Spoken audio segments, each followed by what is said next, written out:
1 Samuel pasal 8 ayat 1 sampai 22. Orang Israel menghendaki seorang raja. Setelah Samuel menjadi tua, diangkatnyalah anak-anaknya laki-laki menjadi hakim atas orang Israel. Nama anaknya yang sulung ialah Yoel, dan nama anaknya yang kedua ialah Abia. Keduanya menjadi hakim di Berseba. Tetapi anak-anaknya itu tidak hidup seperti ayahnya. Mereka mengejar laba, menerima suap, dan memutarbalikkan keadilan.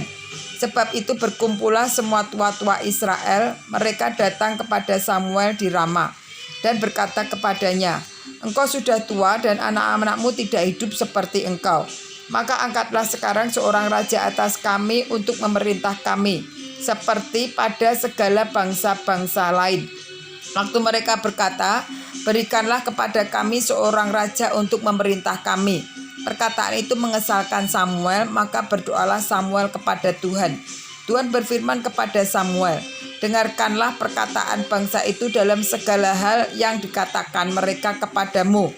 Sebab bukan engkau yang mereka tolak, tetapi akulah yang mereka tolak. Supaya jangan aku menjadi raja atas mereka.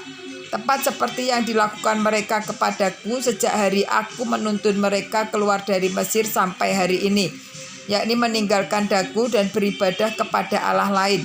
Demikianlah juga dilakukan mereka kepadaku. Oleh sebab itu dengarkanlah permintaan mereka, hanya peringatkanlah mereka dengan sungguh-sungguh dan beritahukanlah kepada mereka apa yang menjadi hak raja yang akan memerintah mereka." Dan Samuel menyampaikan segala firman Tuhan kepada bangsa itu yang meminta seorang raja kepadanya. Katanya, "Inilah yang menjadi hak raja yang akan memerintah kamu itu, anak-anakmu laki-laki akan diambilnya dan dipekerjakannya pada keretanya dan pada kudanya, dan mereka akan berlari ke depan keretanya. Ia akan menjadikan mereka kepala pasukan 1.000 dan kepala pasukan 50. Mereka akan membajak ladangnya dan mengerjakan penuaian baginya. Senjata-senjatanya dan perkakas keretanya akan dibuat mereka. Anak-anaknya perempuan akan diambilnya sebagai juru campur rempah-rempah, juru masak, dan juru makanan. Selanjutnya dari ladangmu, kebun anggurmu, dan kebun zaitunmu akan diambilnya yang paling baik dan akan diberikannya sebagai pegawai-pegawainya. Dari gandummu dan hasil kebun anggurmu akan diambilnya 1/10 dan akan diberikannya kepada pegawai-pegawai istananya dan kepada pegawai-pegawainya yang lain. Budak-budakmu laki-laki dan budak-budakmu perempuan, ternakmu yang terbaik dan keledai-keledaimu akan diambilnya dan dipakainya untuk pekerjaannya. Dari kambing dombamu akan diambilnya 1/10 dan kamu sendiri akan menjadi budakmu.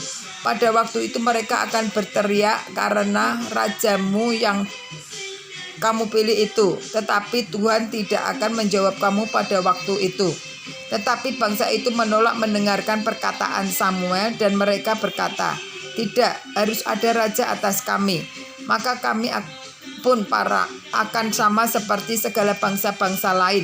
Raja kami akan menghakimi kami dan memimpin kami dalam perang."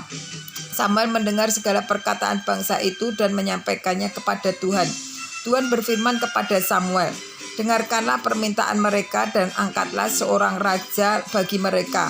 Kemudian berkatalah Samuel kepada orang-orang Israel itu, "Pergilah masing-masing ke kotanya."